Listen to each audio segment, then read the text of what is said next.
Very good morning વિદ્યાર્થી મિત્રો. હું ગૌરવ ભટ્ટ ધોરણ 10 અને ધોરણ 12માં ગુજરાતી મીડિયમ અને ઇંગ્લિશ મીડિયમમાં ગુજરાતી વિષયનો અભ્યાસ કરાવું છું.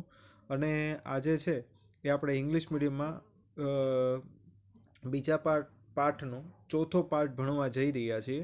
એ પહેલાં અગાઉની થોડી ઘણી વાતો કરી નાખીએ. અગાઉની થોડી ઘણી વાતો થાય પછી છે એ આપણે પાઠ છે એ આગળ વધારીએ. પાઠ આગળ વધાર્યા બાદ છે એ આખા એ પેજ છે બીજું પેજ આખું પૂરું કરીએ. અને પછી છે આગળનું જેટલું આગળના લેક્ચરનું ને આ લેક્ચરનું હોમવર્ક બાકી છે એ હોમવર્ક હું તમને લખાવી દઉં. બરાબર, એટલે આ લેક્ચરમાં પ્રશ્નો થોડાક વધારે થશે એનું પણ ખાસ ધ્યાન રાખજો. બરાબર છે, તો હવે આપણે શરૂઆત કરીએ છીએ. આ પાઠ થોડોક ઇમોશનલ છે, કરુણ પાઠ છે. અને અમથોય તે તેને આપણે પાઠ ભણવા જઈ રહ્યા છીએ ત્યારે લગ્નગાળાનો સમય હાલે છે એટલે આ પાઠને થોડુંક છે ચલન વધારે રહે. શરણાઈના સૂર પાઠનો પ્રકાર ટૂંકી વાર્તા છે. શરણાઈના સૂર પાઠનો પ્રકાર ટૂંકી વાર્તા, નવલિકા કે ખાલી વાર્તા. શરણાઈના સૂર પાઠનો પ્રકાર ટૂંકી વાર્તા, નવલિકા કે વાર્તા. બરોબર છે. લેખકનું નામ છે એ ચુનીલાલ મડિયા છે. લેખકનું નામ ચુનીલાલ મડિયા છે. પાઠ 4 માર્કમાંય પૂછાય, 1 માર્કમાં પણ પૂછાઈ શકે. પાઠ 4 માર્કમાં અને 1 માર્કમાં પૂછાઈ શકે. આ પાઠમાં છે એ લગ્ન પ્રસંગનું વર્ણન આપેલું છે. આ પાઠમાં લગ્ન પ્રસંગનું વર્ણન આપેલું છે. કેવું વર્ણન છે? તો કે કરુણ વર્ણન છે. કેવું વર્ણન છે? તો કે કરુણ વર્ણન છે. બરોબર છે. પછી ચુનીલાલ મડિયાનો જન્મ રાજકોટના ધોરાજીમાં થયેલો હતો. પછી ચુનીલાલ મડિયા છે એની બુકમાં ઘૂઘવતાપુર, શરણાઈના સૂર, તેજ અને તિમિર આ એના વાર્તા સંગ્રહો છે. ચુનીલાલ મડિયાના ઘૂઘવતાપુર, બરોબર, શરણાઈના સૂર અને તેજ અને તિમિર એના વાર્તા સંગ્રહો છે. બરોબર છે. પછી એમની નવલકથાઓ કઈ કઈ છે એ જોઈએ તો કે વ્યાજનો વારસ છે. બરોબર, વેળા વેળાની છાંયડી છે, લીલુડી ધરતી ભાગ 1, 2 આ એમની નવલકથાઓ છે. બરોબર છે. એકાંકી સંગ્રહ કયા છે? રંગદા છે એકાંકી સંગ્રહ છે. પછી એમને એવોર્ડ કયો મળેલો છે? તો કે રણજીતરામ સુવર્ણચંદ્રક એવોર્ડ મળેલો છે. પછી આ બીજો પેરેગ્રાફ છે કે આ બીજો પેરેગ્રાફ છે તમે 4 માર્કના પ્રશ્નો હોય ને એમાં પ્રસ્તાવનામાં ઉપયોગ કરી શકો. આ બીજો પેરેગ્રાફ છે એમાં 4 માર્કના પ્રશ્નો હોય એમાં પ્રસ્તાવનામાં છે એ તમે ઉપયોગ કરી શકો. બરોબર, એટલું ધ્યાન રાખજો. બરોબર છે. હવે આ પાઠના હું પાત્રની થોડીક વાત ફરીવાર કરી દઉં. ભૂધર મેરાઈ કે જેની દીકરીનું નામ છે ગૌરી, એના લગ્ન છે. એના લગ્ન વખતે 2 વ્યક્તિઓ છે એ શરણાઈ વગાડવા આવ્યા છે. એક વ્યક્તિ શરણાઈ વગાડવા આવ્યો છે. બરોબર છે. એક વ્યક્તિ શરણાઈ વગાડવા આવ્યો છે. તો એક વ્યક્તિ છે એ ઢોલ વગાડવા આવ્યો છે. જે શરણાઈ વગાડવા આવ્યો છે એનું નામ રમઝુ છે અને ઢોલ વગાડવા આવ્યો છે એનું નામ મેઘો છે. બરોબર છે. રમઝુ મીરની દીકરી છે. રમઝુ મીરની દીકરી કે જેનું નામ સકીના છે. રમઝુ મીરની દીકરી કે જેનું નામ સકીના છે એ બંનેની આસપાસ છે આખો પાઠ વણાયેલો છે. એ બંનેની આસપાસ છે આખા પાઠની વિગતો છે. બરોબર. હવે પહેલું કે હું તમને થોડીક બેકડાઉન પણ પાછું કહી દઉં કે ભૂધર મેરાઈની દીકરી ગૌરીના લગ્ન થયા. લગ્ન થયા બાદ હવે કન્યા વિદાયનું ધીરે ધીરે પ્રસંગ શરૂ થઈ રહ્યો છે. કન્યા વિદાય પહેલાં છે એ પગલાં પાડવાના હોય, કંકુ થાપા પાડવાના હોય. બરોબર છે. કોઈને ભેટ દેવાની હોય, ઘરમાં જે કુળદેવીના મંદિર હોય ત્યાં દર્શન કરવાના હોય. એ બધી જે વિદાય વખતેની વિધિઓ છે, પૈડું સિંચવાનું હોય, એ બધી વિદાય વખતેની વિધિઓ પૂરી થાય છે. બરોબર. વિદાયના ગીતો ગાવાના શરૂ થાય છે. બરોબર છે. ગૌરી ધીરે ધીરે કરતાં છે ગૌરીને એની જાન છે માફાળા ગાડામાં આગળ વધે છે. અને એવી રીતના બીજા આ બાજુથી કન્યા પક્ષના લોકો છે એ ગીતો ગાય છે અને આ બાજુથી વર પક્ષના લોકો છે એ પણ ગીતો ગાય છે. એમ ધીરે ધીરે કરતાં છે કન્યા ગીતો આગળ વધે છે. બરોબર. એટલે તમે જુઓ તો અહીંયાથી અહીંયા સુધીનું વર્ણન જુઓ ને, અહીંયાથી અહીંયા સુધીનું વર્ણન તો વિદાય વખતેની વિધિઓનું વર્ણન છે. બરોબર છે. આટલું વર્ણન છે એ વિદાય વખતેની વિધિઓનું વર્ણન છે કે વિદાય વખતે કઈ કઈ વિધિઓ કરવાની હોય. તો માંડવો વધાવવાનો હોય, ગોત્રીજમાં પગે લાગવાનું. ગોત્રીજ એટલે કુળદેવી હોય ત્યાં પગલાં એટલે કે પગે લાગવાનું હોય. પછી ટોડલે છે કંકુ થાપા પાડવાના હોય. બરોબર. જાનને શીખ દેવાની હોય. બરોબર છે.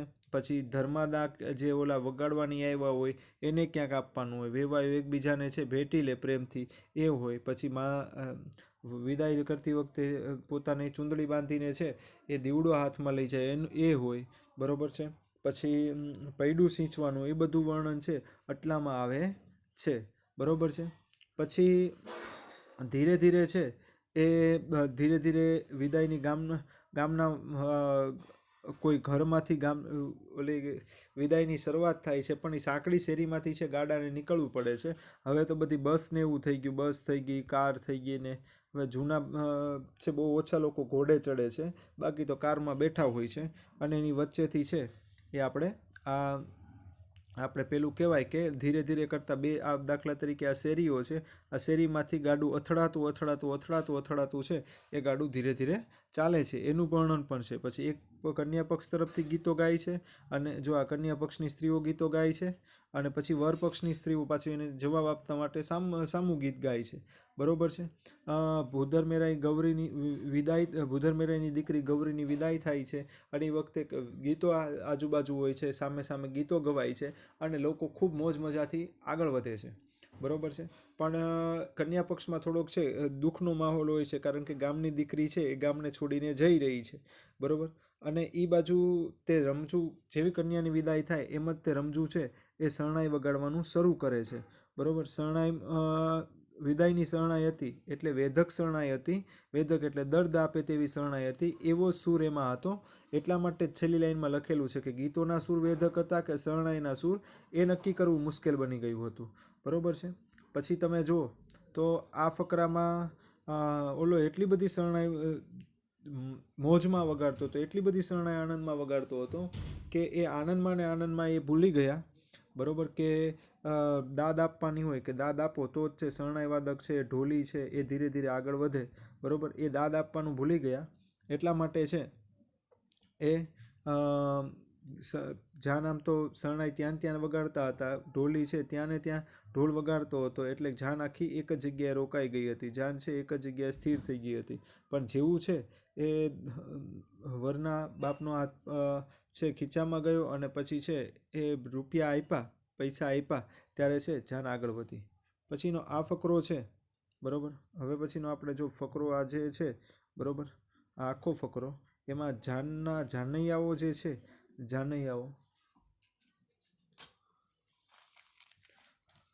જાનૈયાઓ છે એનું વર્ણન છે. તમને પૂછાય જાનૈયા એટલે વર પક્ષના મહેમાનો, જાનૈયા એટલે વર પક્ષના મહેમાનો, એને જાનૈયા કહેવાય. જાનૈયાઓનું વર્ણન છે આખા પેરેગ્રાફમાં, બરોબર છે. જાનૈયા કેવા કેવા હોય એનું વર્ણન છે. તો કે રમઝુમીરની શરણાઈની પણ સારી અસર થઈ હતી, બરોબર છે. પછી જાનૈયાઓનું શું અસર થતી હતી એનું વર્ણન પણ છે, બરોબર.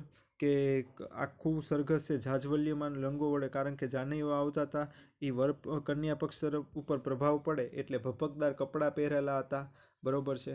બધાની આગળ રમઝુ અને પેલો મેઘા ઢોલી હતા. રમઝુએ છે એ લાલ મદ્રાસી એટલે મદ્રાસી ફેંટો પહેર્યો હતો, તો બીજી બાજુ છે એ જાનૈયાઓ છે કંકુ થાપા મારેલા હતા, બરોબર. અને આખો સમૂહ છે લાલ ભડક લાગતો હતો. પછી પેલા બળદ છે એ પણ એને શણગારેલા હતા, એટલે બળદ પણ જુદે તરી આવ્યા હતા. અત્યારના વર્ષ પક્ષની જે કાર આવી હોય એ કાર પણ ખૂબ સરસ રીતે શણગારેલી હોય છે, બરોબર. એવી રીતના એ વખતે છે એ પેલા બળદને એ બધું લઈ જવામાં આવતું, બરોબર. એ પણ એને માફાળા ગાડા કહેવાતા, ઉપર છત જેવું હોય, ડોમ જેવું હોય, અને એવા ગાડા છે સાવ જુદા તરી આવતા હતા, બરોબર છે. પછી વર છે જરિયન જામો પહેરીને બેઠો હતો, ઓલો શેરવાની જેવું બધું ભરેલું હોય ને, બરોબર, એવું એ રીતના બેઠો હતો, અને હાથમાં તલવાર હતી. અને બીજી બાજુ છે એ કન્યાએ પટોળું પહેર્યું હતું, બરોબર. અને એક બાજુ વિદાયના ગીતો ગાતી છે સ્ત્રીઓ આગળ ધીરે ધીરે આવતી હતી. એટલે આમાં જુઓ ને તો આખું જાનૈયાઓનું વર્ણન છે. જાનૈયાઓનો સમૂહ લાલ ભડક લાગતો હતો. પછી લાલ ફેંટો છે આપણા ભાઈએ રમસુમીરે પહેરેલો હતો, લીલો છે મેઘા ઢોલીએ પહેરેલો હતો, બરોબર છે. પછી પેલા જાનૈયાઓ હતા એને કંકુ થાપા મારવામાં આવ્યા હતા, એટલે એ લાલ ભડક લાગતા હતા, બરોબર. એ બધું છે આમાં છે. પછી વરે છે જરિયન જામો પહેર્યો હતો. પછી કન્યાએ છે પેલું પટોળું પહેર્યું હતું, પંચરંગી પટોળું હતું, બરોબર. પછી બીજે સુહાગણો છે એ પેલું ગીતો ગાતા આવતા હતા. પછી પેલું એ રમઝુમીરની શરણાએ કેવી અસર કરી હતી, તો આ જે ગામમાં કોઈ નહોતું, જે ગામમાં છે બજારમાં માંડ કોક થોડા ઘણા દેખાતા, એ ગામમાં જ્યારે શરણાઈ વાગી રહી હતી ત્યારે બધાએ આકર્ષણનું કેન્દ્ર બનીને ગયા હતા. કારણ કે એની શરણાઈ છે કાન દ્વારા સંભળાઈને તરત હૃદયને અસર પહોંચાડે એવી શરણાઈ હતી, એટલા માટે. બરાબર. અને એટલે તે એવું વર્ણન આ પેરેગ્રાફમાં કરેલું છે. હવે આજના લેક્ચરમાં છે બાકીના પેરેગ્રાફ છે આગળ વધારીએ.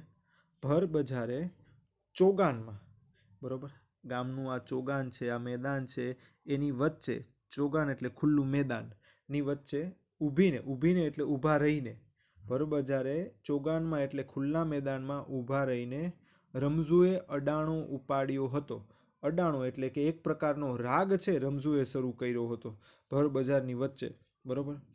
અને એ ઉન્માદભરી એટલે કે એ પેલું ઉત્સાહભરી, તરજ એટલે ગાવાની ઢબ, તરજનો શબ્દ સમૂહ પૂછાય, ગાવાની ઢબ એને તરજ કહેવાય, ગાવાની ઢબ એટલે તરજ કહેવાય.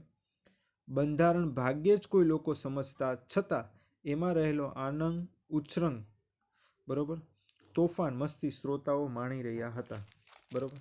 હવે તમે એ જુઓ કે આ પેરેગ્રાફ તમે જોશો ને, બરાબર, તો એમાં આની શરણાઈની અસર કેવી થાય છે, શરણાઈ કેવી વગાડે છે, બરાબર, એનું વર્ણન છે. પણ એ પહેલાં હું તમને આટલા પેરેગ્રાફમાં આજે જ જેને સીધો લેક્ચર અટેન્ડ કર્યો છે એની માટે હું ઝડપથી આ પેરેગ્રાફમાં છે એ વસ્તુ લખાવી દઉં. ચોગાન એટલે ખુલ્લું મેદાન, ચોગાન એટલે ખુલ્લું મેદાન, એને ચોગાન કહેવાય. બરાબર. પછી અડાણું એટલે એક પ્રકારનો સૂર, અડાણું એટલે એક પ્રકારનો સૂર. પછી તરજ એટલે ગાવાની ઢબ, તરજ એટલે ગાવાની ઢબ. પછી શ્રોતાઓ એટલે સાંભળનાર, શ્રોતાઓ એટલે સાંભળનાર. છણકા કરતી એટલે નખરા કરતી, છણકા કરતી એટલે નખરા કરતી. પછી રૂષણા એટલે નારાજ થવું, રૂષણા એટલે નારાજ થવું, રૂષણા એટલે નારાજ થવું, નારાજ થવું. પછી પ્રેમોપચાર, પ્રેમનો ઉપચાર, પ્રેમોપચાર એટલે પ્રેમનો ઉપચાર.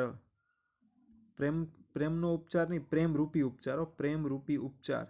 પ્રેમોપચાર એટલે પ્રેમરૂપી ઉપચાર.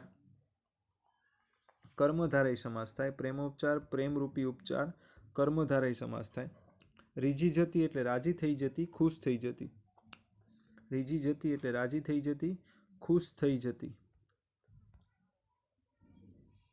અજબ, નટખટ, નખરાળી, નવોઢા, નવોઢા એટલે નવી પરણેલી સ્ત્રી, નવી પરણેલી સ્ત્રી અથવા હમણાં પરણેલી સ્ત્રી એને નવોઢા કહેવાય, હમણાં પરણેલી સ્ત્રી એને નવોઢા કહેવાય. અભણ એટલે ભણેલું ન હોય તેવું, ભણેલું ન હોય તેવું, ભણેલું ન હોય તેવું એને અભણ કહેવાય. અભણ, ભણેલું ન હોય તેવું. કેવળ એટલે ફક્ત, કેવળ એટલે ફક્ત.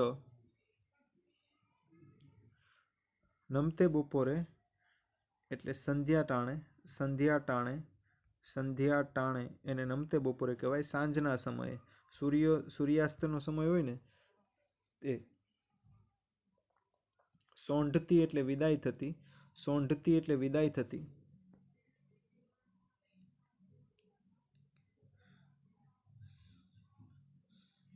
મેલા ઘેલા, મેલા અને ઘેલા દ્વંદ્વ સમાસ, મેલા ઘેલા, મેલા અને ઘેલા દ્વંદ્વ સમાસ. સાધ્ય કરેલી એટલે પ્રાપ્ત કરેલી, અને બલિહારી એટલે કૃપા. ફરીવાર આજના લેક્ચર માટે જે ભણ્યા હતા એની માટે મેં તમને કહી દીધું.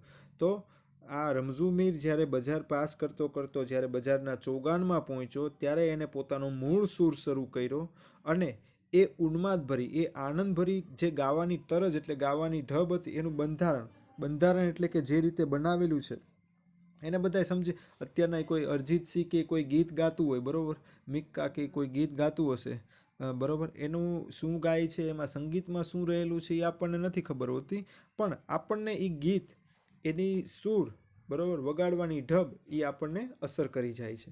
બરાબર. એ લોકો જો અહીંયા એમ જ લખ્યું છે કે એ ઉન્માદભરી તરજનું બંધારણ ભાગ્યે જ કોઈ લોકો સમજતા, છતાં એમાં રહેલો ઉત્સાહ, આનંદ, ઉછરંગ, તોફાન અને મસ્તી સૌ શ્રોતાઓ માણી રહ્યા હતા.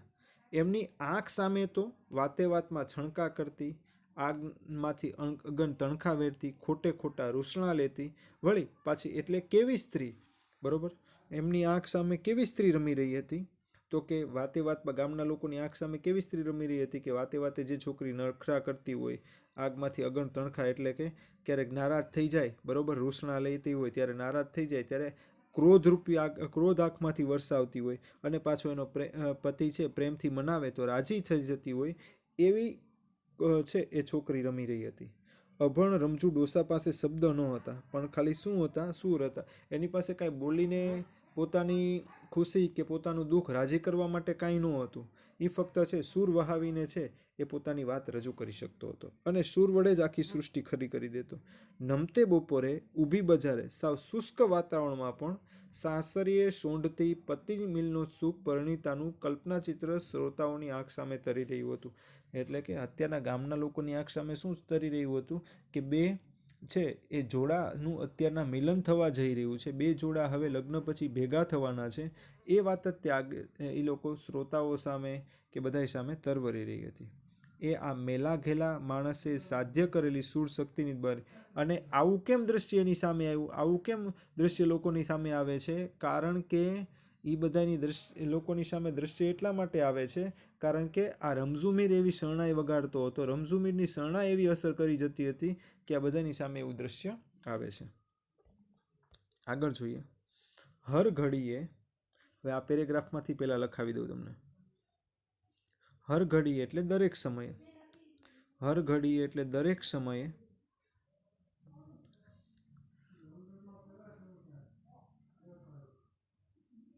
બધા સમયે, રમમાણ એટલે તલ્લીન, રમમાણ એટલે તલ્લીન, રમમાણ એટલે તલ્લીન, પછી ગલોફું એટલે મોઢાની અંદરનો ભાગ, મોઢાની અંદરનો ભાગ, ગલોફું એટલે મોઢાની અંદરનો ભાગ,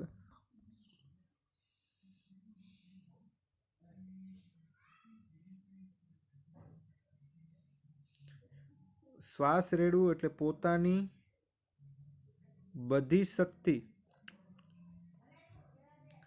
આપી દેવી, શ્વાસ રેડવો એટલે પોતાની બધી શક્તિ આપી દેવી અને શ્વાસ રેડવો કહેવાય. નિર્જીવનું વિરુદ્ધાર્થી થાય સજીવ, નિર્જીવનું વિરુદ્ધાર્થી થાય સજીવ. વાદ્ય એટલે સંગીતનું સાધન, વાદ્ય એટલે સંગીતનું સાધન.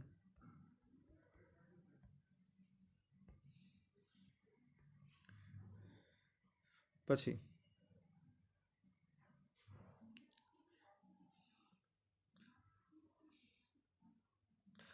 જો એક તળસી વેવાય, ભૂધર મેરાઈની દીકરીનું નામ શું, તો કે ગૌરી. એના કોની સાથે લગ્ન થાય છે, તો કે ગગા નામનો છોકરો છે એની સાથે એના લગ્ન થાય છે, બરોબર. ગૌરીના સસરાનું નામ શું, તો કે તળસી. એના ગૌરીના પતિનું નામ શું, તો કે ગગો. ગૌરીના પિતાનું નામ શું, તો કે ભૂધર મેરાઈ, બરોબર. હજી હું એક વખત બોલું છું. ભૂધર મેરાઈ, ભૂધર મેરાઈ અને તળસી વેવાય.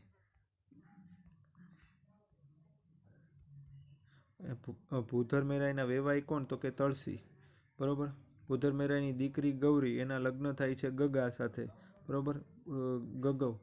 અને ગૌરીના પિતાનું નામ શું, ગૌરીના સસરાનું નામ તળસી વેવાય, ગૌરીના પિતાનું નામ ભૂધર મેરાઈ. ગગો કોનો પતિ છે, તો કે ગૌરીનો પતિ છે. હવે બધા આપણી આંખ સામે છે એ પહેલાં બધાય પાત્ર આવી જાય છે, એ બધાય પાત્ર લખી નાખીએ. એક તો ભૂધર મેરાઈ છે, બરોબર, એની દીકરી ગૌરી. પછી તળસી વેવાય છે, ભૂધરના વેવાય, એનો દીકરો ગગો. ગૌરી છે એ ગગાની પત્ની છે, બરોબર, પત્ની છે. પછી શરણાઈ વાદક છે રમઝુ, રમઝુની દીકરીનું નામ છે સકીના, રમઝીનું દીકરીનું નામ છે સકીના. અને હજી એક આવ્યો છે મેઘા ઢોલી, બરોબર. એનું કોઈ પાત્રનું બહુ વર્ણન જાજુ છે નહીં. પછી તેથી હવે જોઈએ છે. હર ઘડીએ વધારે ને વધારે ઘૂંટાતા જતા અડાણામાં, અડાણામાં એટલે કે ગાવાની એક ઢબ, ના સૂરમાં શ્રોતાઓ કરતાંય વધારે તો રમઝુમીણ પોતે રમમાણ લાગતો હતો. ગીત ગાવામાં ગીતકાર ને વગાડવામાં છે વાદ્યકાર છે પોતે રમમાણ હોય તો જ તે લોકોને સારું આપી શકે, સારું વગાડી શકે, સારું ગાઈ શકે. આંખ મીચીને ગલોફા ફૂલા, કારણ કે ફૂંક મારવાનું હોય, બરોબર, એટલે ગલોફા ફૂલતા હોય, મોઢું છે ગાલ ફૂલી જતા હોય ફૂંક મારતા મારતા, બરોબર. આપણે નાનપણમાં રમત કેમ કરીએ, ગાલ ફુરાવીને પછી બે હાથ મારીએ એટલે એ ફૂગો ફૂટે, એ ભાગ છે ને ફૂલેલો ભાગને ગલોફું કહેવાય. આંખ મીચીને ગલોફા ફૂલાવી ફૂલાવીને એ શરણાઈમાં શ્વાસ રેડતો હતો, એટલે મોટેથી વગાડવા પ્રયત્ન કરતો હતો અને એ નિર્જીવ વાદ્યને જીવંત બનાવતો હતો. ગામ આખું લાંબા અનુભવને પરિણામે જાણતું થઈ ગયેલું કે રમઝુ એકવાર એની શરણાઈમાં ફૂંક મારે અને પછી એને સ્થળ કે સમયનું ભાન ન રહે અને માત્ર પરગામથી ગગો પરણાવવા આવેલા તળસી વેવાઈની આ વાતની જાણ ન હતી. તેથી તેઓ મીરને દાદના પૈસાનો લાલચું ગણીને પાવલું ફેંકી રહ્યા, પછી આગળ વધવાની ઉતાવળ કરી રહ્યા હતા. તળસી વેવાઈને સૂરજ આથમતા પહેલાં સણોસરે ગામ પહોંચી જવાની ઉતાવળ હતી. અણોસરે નથી ને, આ સણોસરે છે, સણોસરે લખી નાખજો, સણોસરે પહોંચી જવાની ઉતાવળ હતી. તેથી શરણાઈવાળાને આદેશ આપી રહ્યા હતા, હાલો મીર હાલો, હવે જેટ વહેતા થાવ. અંડરલાઈન કરી નાખજો, મોસ્ટ આઈએમપી. હાલો મીર હાલો, જટ વહેતા થાવ. એવું કોણ બોલે છે? તો કે તળસી વેવાઈ બોલે છે. તળસી વેવાઈ બોલે છે અને કોને કહે છે? તો કે રમઝુ મીરને કહે છે. તળસી વેવાઈ બોલે છે અને રમઝુ મીરને કહે છે. તમને એટલું વાક્ય સમજાણું હશે. કોણ બોલે છે? તો કે તળસી વેવાઈ બોલે છે અને રમઝુ મીરને કહે છે.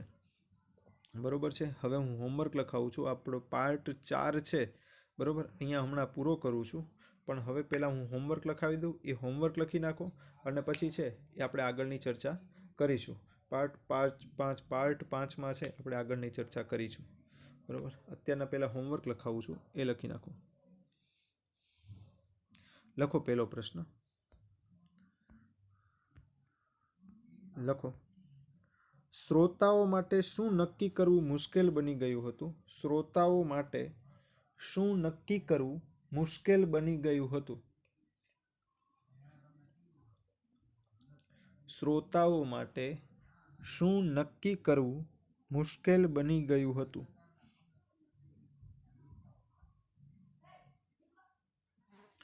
પછીનો પ્રશ્ન,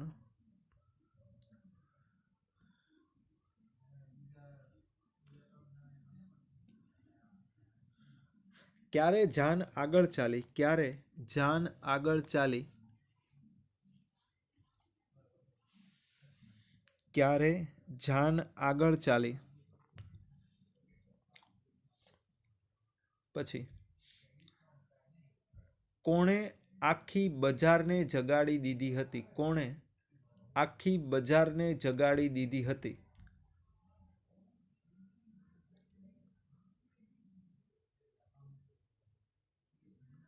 પછી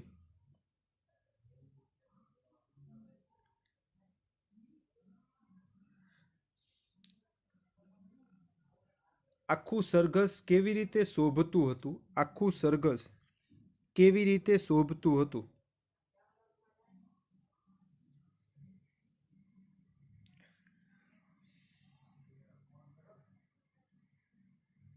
પછી રમઝુ મીરે માથે કેવા રંગનું શું બાંધેલું હતું? રમઝુ મીરે માથે કેવા રંગનું શું બાંધેલું હતું?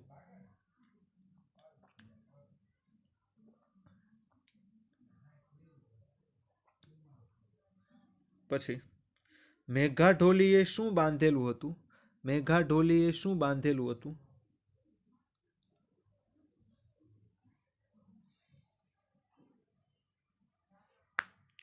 પછી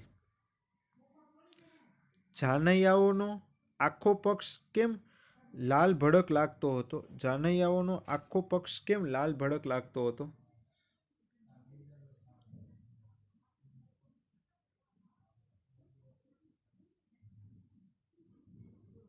પછી બળદ કેમ એક વિશિષ્ટ રંગસૃષ્ટિ રચતા હતા? બળદ કેમ એક વિશિષ્ટ રંગસૃષ્ટિ રચતા હતા?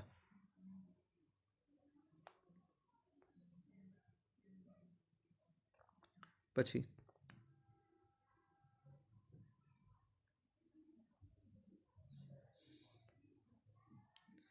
રમઝુએ અડાણો ક્યાં ઉપાડ્યો? રમઝુએ અડાણો ક્યાં ઉપાડ્યો?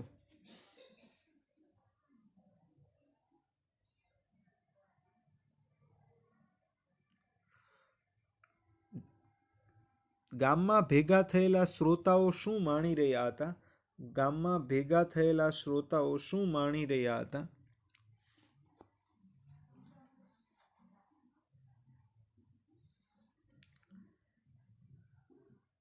પછી રમઝુ શેના વડે એક નવી રંગસૃષ્ટિ ખડી કરતો હતો? રમઝુ શેના વડે એક નવી રંગસૃષ્ટિ ખડી કરતો હતો?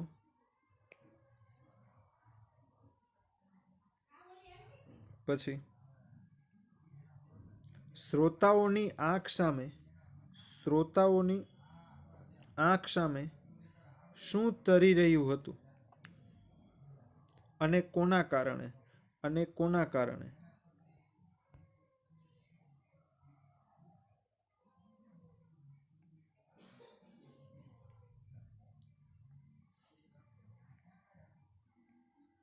તળસી વેવાઈને કઈ બાબતની જાણ ન હતી? તળસી વેવાઈને કઈ બાબતની જાણ ન હતી?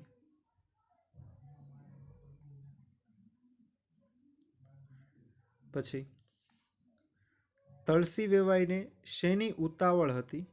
તળસી વેવાઈને શેની ઉતાવળ હતી?